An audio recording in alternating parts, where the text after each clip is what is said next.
This is a Sports Catastrophe production. Hey there, hello there, it's Jeff Cutastrophe. Welcome you to another Sports Catastrophe on this day. And on this day, November the 12th, 90 years ago, a crown jewel of the NHL opened. It was a multi-purpose use arena that hosted basketball. It also hosted indoor soccer, lacrosse, and lots of concerts. This is Maple Leaf Gardens. I know that there's a better picture of Maple Leaf Gardens, but remember, the picture you see is from the opening ceremony of the 1931 season, which it was coming. It's a multi-purpose facility. So, the Leafs had been playing at the Mutual Street Arena in what's called the Arena Gardens. It was built in 1912 and only had 7,500 spectators for hockey. Conn Smythe, after being dumped off by the Rangers and turning to the Leafs and using lots of things, including ways by the team, including getting investors to make sure that the Leafs didn't move to Philadelphia. Well, the arena slash St. Pat's wouldn't move to Philadelphia, and named the Toronto team the Maple Leafs. And by betting on a long shot horse to get the money to get King Clancy to come from Ottawa to Toronto, Conn Smythe said that the arena was too small and needed a new arena. He found the corner of Carlton and Church to be good and purchased it for $350,000 or $5.8 million in today's dollars. It was actually below market value. They wanted a 12,000 plus seat arena for hockey. Of course, it was 14,000 with standing room. So to finance the construction, Smythe launched a group called Maple Leaf Gardens Limited that would own the arena and the Leafs, and shares were made at $10 Canadian each. Of course, there was a bit of an issue because if you know the year 1930, you know what dominated the world, aka the freaking Great Depression. So the Great Depression aside, you know how things are. So, you know, trying to get people to buy into this arena would be huge. Foster Hewitt actually was made to run the radio broadcast and construct the radio broadcast facilities, and to also chill some kind of program that got not for a dime that got 90,000 dimes. It was weird seeing Foster Hewitt just basically decide to put his radio broadcasting into like a gondola, which was way above, and had a lattice catwalk, however you pronounce it. So there was still some labor problems. In fact, thank goodness for Conn Smythe, he managed to get the workers who were building on the stadium to take stock in exchange for being paid. Construction began at midnight, June 1st, 1931. And shockingly, the Gardens was constructed in 5.5 months at a cost of 1.5 million Canadian. At that time, that was huge. In today's dollars, 25 million. Harold Ballard actually lived in the owner's suite built into the top northeast corner when he was the owner. So the Gardens opened up November 12, 1931. The Leafs took on the Blackhawks, and attendance on opening night was 13,542. The Leafs may have lost to the Blackhawks that day. However, they would win their first Stanley Cup as the Leafs, as the nickname the Leafs, in the same season. Over 15,000 people came a week later to watch the first pro wrestling show. And all that. Of course, there was a lot of things going on. Whipper Billy Watson was a wrestling attraction in the 40s and 50s. WWE would promote events at Maple Leaf Gardens until September 1995. Boxing was huge. As Panama L. Brown was the bantamweight champion who beat Emil Platner in the first round.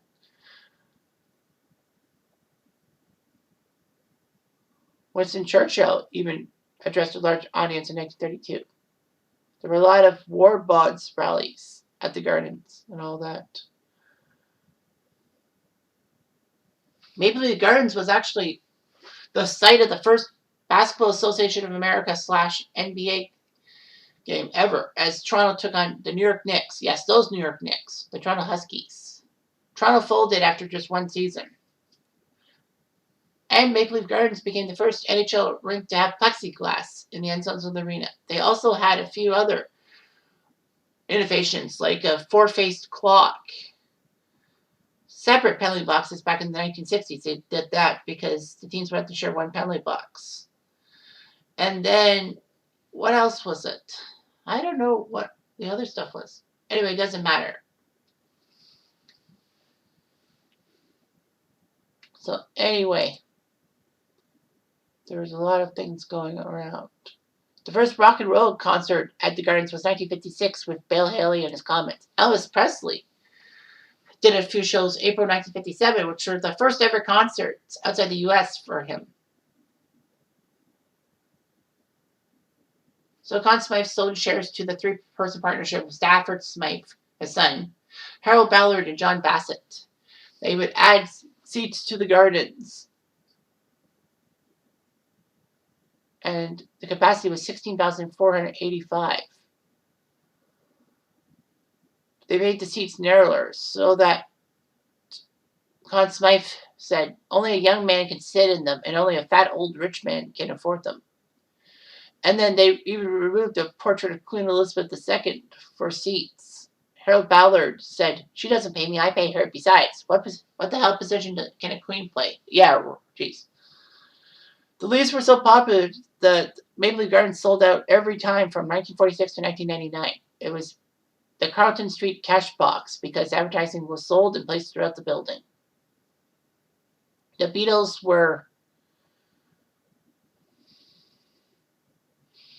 had 3 North American tours, 64, 65, 66, and Maple Leaf Gardens had a show at each one of them. Conn Smythe actually resigned from the board of directors after the Muhammad Ali wanted to fight at Maple Leaf Gardens, mostly after his draft dodging, like refusing to be inducted into the army. All that.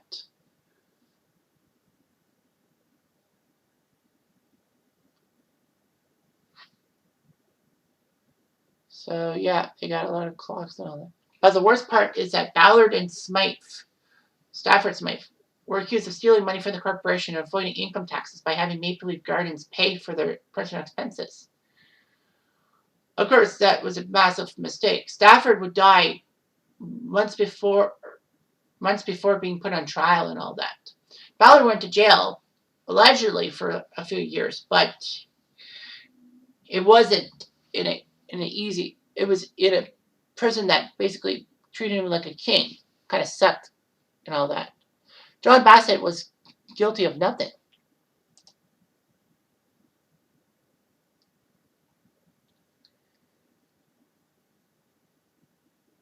Anyway, there were a lot of concerts and venues played in Harold Ballard's tenure and all that.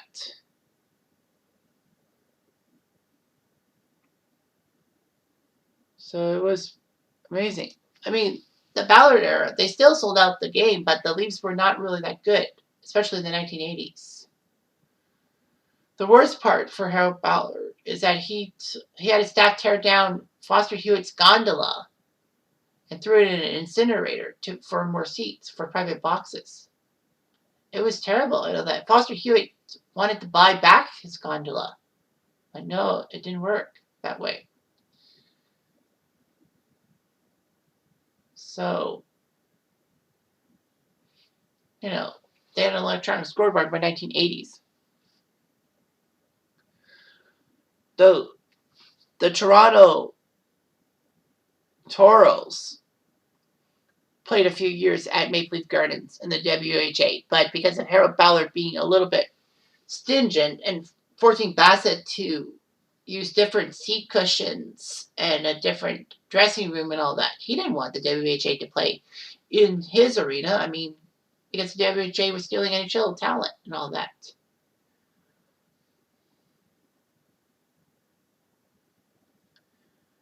I mean, the Toros would move to the gardens, but Harold was released from prison and regained control.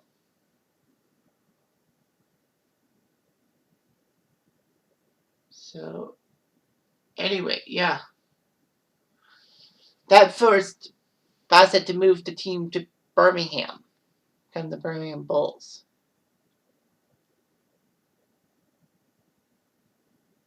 Well, Maple Leaf Gardens also had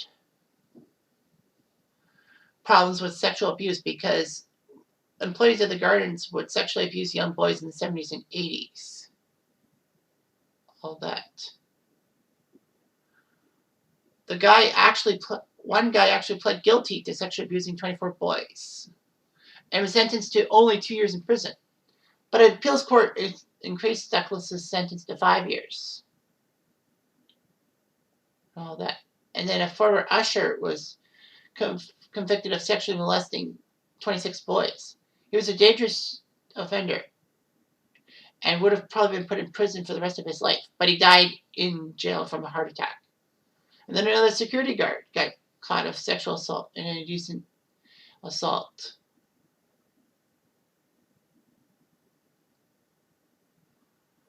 All that. Yeah, so that was pathetic. Harold Ballard's reign was huge in such a sense. The Leafs were sucking in the 1980s, if you can put it that way. But once Harold Ballard died, he tried to put the Maple Leaf Gardens in a trust for charity. But Steve Stavro, one of his executors, basically maneuvered around things and bought the team and made Maple Leaf Gardens and the team private, so that he could put profits over much else. All that.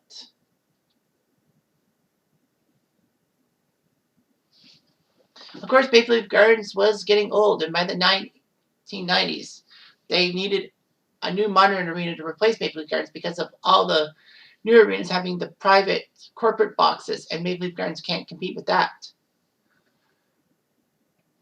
The Leafs actually had no plans to occupy the Air Canada Centre, which was constructed by the Raptors. They were going to have to play at a different stadium. I mean, the Raptors did play some games at Maple Leaf Gardens from 95 to 99. So, anyway, it looked like there'd be 2 new arenas in Toronto. But when Maple Leaf Sports Entertainment acquired the Raptors, the Air Canada Centre would have to be retrofitted for hockey and basketball. And the Leafs ended up leaving in 1999, February 13th, playing the Chicago Blackhawks, the team that they opened the arena with. And they ended the arena the same way. They lost. Doug Gilmour scored in that game, and Bob Probert actually scored the final goal in Maple Leaf history. Maple Leaf Garden history and all that. There was an emotional post-game ceremony, and Anne Murray performed the Maple Leaf Forever. Of course, the closing ceremony is controversial because of, form letters being sent to Leaf alumni. Red Horner, the oldest captain still alive, wanted to go home and beat traffic. But Ken Dryden, who was president of the Leaf, said, "You should stay." And also, as the Montreal Forum closed with a passing of a torch, it was just a Maple Leaf flag. That was pathetic. However, the Toronto Rock would take over Maple Leaf Gardens and win a couple of National Lacrosse League championships. All that. Maple Leaf Gardens would be dormant for a decade, and there were a lot of people who were upset by this, and there were about what the arena was like and all that. Maple Leaf Sports Entertainment refused to sell Maple Leaf Gardens to anyone who proposed it as a new arena in competition with the Air Canada Centre. There were a lot of redevelopment plans, but they were all abandoned because of the interior flying buttress in architecture, all that. Loblaws purchased the garden for $12 million. So they would convert the interior to accommodate a real Canadian superstore and parking. But there was a lot of controversy about the retail thing.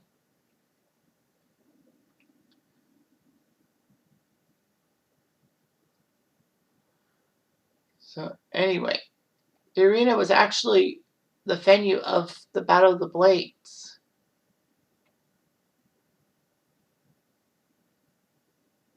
So yeah, there would be a new store opened in 2011. Many elements of of Maple Leaf Gardens. Original seats, a red dot on the ground marking the original center ice, and a recreation of an original mural by the checkouts, and a giant maple leaf made of old seats from the arena were there. There's a Joe Fresh and LCB, a liquor store, and a medical clinic for Real Canadian Superstar, Loblaws. And Ryerson even takes up the ice surface and all that on the third level of the building. It kind of doesn't feel like Maple Leaf Gardens and all that. But it is what it is. So that's how you do it. All that. And Maple Leaf Gardens was the last of the original 6 arenas to close.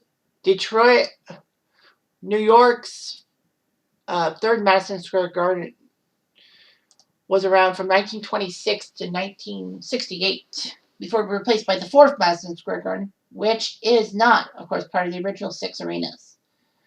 Detroit's Olympia was around from 1926 to 1979, and then mid-season they moved from the Olympia to Joe Louis Arena. Now they play at Little Caesars Arena. Chicago was next in 1994, with Chicago Stadium being removed. From 1929 to 1994, it was replaced with the United Center, all that. Boston had the Boston Garden from 1928 to 1995. And there was a touching ceremony to end the arena. I don't know if Chicago really had a ceremony and all that. I don't think they did. Boston did.